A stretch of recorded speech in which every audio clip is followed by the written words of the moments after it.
Hello दोस्तों, मैं आपका दोस्त मनोज कुमार तिवारी। अभी अभी आपका 6 जनवरी शिफ्ट 2 का पेपर समाप्त हुआ जेई का।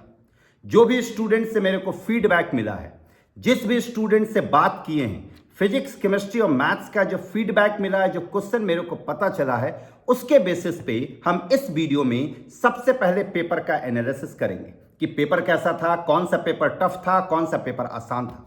उसके बाद हम आपको बताएंगे कि हर कैटेगरी में क्या मार्क्स चाहिए कि आप कट ऑफ आसानी से क्लियर कर पाए, और लास्ट में आपको हम बताएंगे कि 90 परसेंटाइल और 99 परसेंटाइल के लिए क्या मार्क्स चाहिए होगा कि आप आसानी से 90 परसेंटाइल और 99 परसेंटाइल को आप क्रॉस कर लें।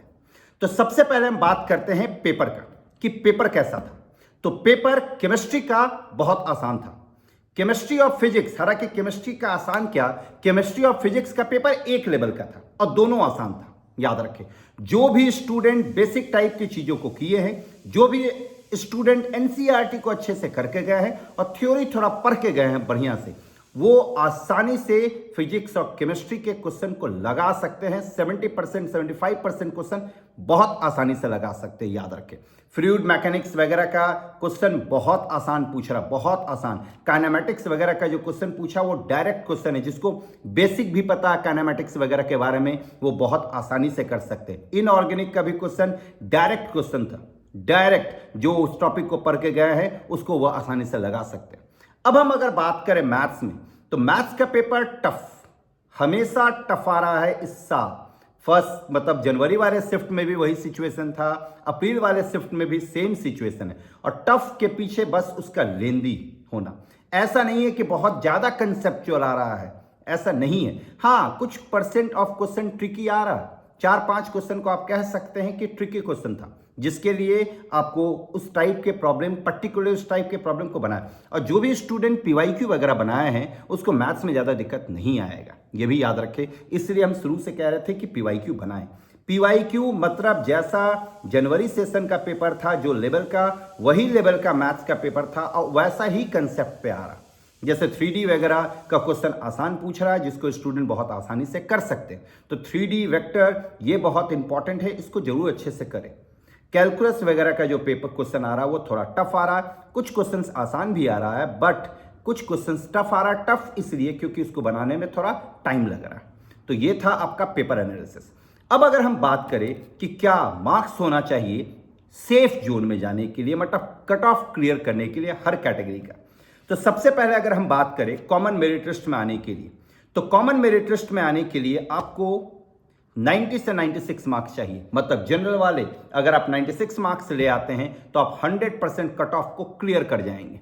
अगर हम बात करें ईडब्ल्यूएस की, तो ईडब्ल्यूएस को 72 से 77 मार्क्स चाहिए। अगर वो 77 मार्क्स ले आते हैं तो वो आसानी से कट ऑफ क्लियर कर जाएंगे। मतलब 77 मार्क्स जो है उनका सेफ जोन है, सेफ मार्क्स जोन है। अगर हम बात करें ओबीसी वालों का, तो ओबीसी वालों का रेंज जो होना चाहिए वो 80 से 85 होना चाहिए। अगर वो 80 मार्क्स भी लाते हैं तो चांसेस है कि वो कट ऑफ क्लियर कर जाएंगे, बट 85 उनका सेफ है, 100% कंफर्म है कि वो कट ऑफ को क्लियर कर जाएंगे। अब हम बात करते हैं एससी वालों की, तो एससी वालों को 49 से 54 मार्क्स चाहिए। मतलब 54 मार्क्स उनका सेफ मार्क्स है। एसटी वालों का 40 से 45, अगर वो 45 मार्क्स लाते हैं तो वो आसानी से कट ऑफ को क्लियर कर जाएंगे। याद रखें, ये था कैटेगरी वाइज क्या मार्क्स चाहिए कट ऑफ क्लियर करने के लिए। अब हम अगर बात करें कि 90 परसेंटाइल के लिए क्या मार्क्स चाहिए, क्योंकि बहुत सारे स्टूडेंट का क्वेरी होता है कि सर 90 परसेंटाइल में जाने के लिए क्या मार्क्स चाहिए होगा। तो 90 परसेंटाइल में जाने के लिए आपको 90 से 95 मार्क्स चाहिए। अगर आप 95 मार्क्स लाते हैं तो 100% कंफर्म रहिए कि आप आसानी से 90 परसेंटाइल वाले घर में घुस जाएंगे। 99 परसेंटाइल के लिए 180 से 187, अगर 180 भी लाते हैं तो 99 परसेंटाइल में जाने का चांसेस बहुत ज़्यादा है, लेकिन 187 अगर आप लाएंगे तो आप 100% 99 परसेंटाइल के घर में चले जाएंगे। हम बार बार कह रहे हैं कि पेपर टफ नहीं आ रहा, पेपर आसान आ रहा है। आप एनसीईआरटी खुद तेजी से देख रहे हैं, फिजिक्स और केमिस्ट्री जो थ्योरी, जो भी कंसर्निंग टीचर का थ्योरी है उसके बेसिक चीज़ों को देख ले। मैथ्स को थोड़ा अच्छे से रिकॉल कर रहे, पीवाईक्यू वगैरह बना ले। जिनका एग्जाम 2-3 दिन के बाद है वो लोग पीवाईक्यू जरूर बनाए मैथ्स का पिछले 2 साल का। अगर आप पीवाईक्यू पिछले 2 साल का बना लेते हैं तो आपको बहुत सारा क्वेश्चन वैसा ही टाइप का दिखेगा, जो कि आपको बनाने में एग्जामिनेशन में दिक्कत नहीं आएगा। इन सब चीजों को देखते हुए आप एग्जामिनेशन का तैयारी करें और एग्जामिनेशन दें पॉजिटिव फ्रेम ऑफ माइंड के साथ। चलिए, all the best, thank you very much. और हाँ, आप लोगों का एग्जाम कैसा गया ये आप जरूर कमेंट बॉक्स पे कमेंट करके बताएं। All the best.